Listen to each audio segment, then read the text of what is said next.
আমাদের বেশিরভাগ মানুষ কুল হুয়াল্লাহ সূরা দিয়ে নামাজ পড়ে নামাজ শর্ট করার জন্য, ঠিক না বেঠিক?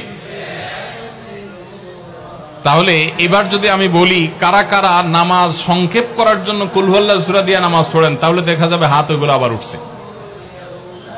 তাহলে সংক্ষেপ করার উদ্দেশ্যে সূরা কুল হুয়াল্লাহ পড়লে সেটার কারণে আল্লাহর কাছে সওয়াব পাবেন না, বরং আপনার নামাজের মর্যাদা আরো কমবে। নামাজ কি সংক্ষেপে করতে হয় না লম্বা সময় নিয়ে করতে হয়?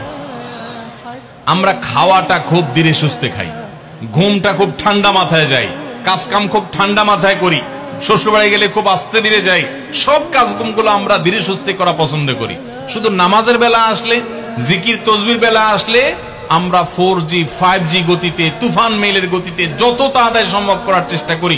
সব জায়গায় গতি ভালো না, মোবাইলের নেট স্পিডের গতি ভালো বুঝলাম, কিন্তু তেলাওয়াত যে যত ধীরে ধীরে করবে, নামাজ যে যত আস্তে আস্তে পড়বে।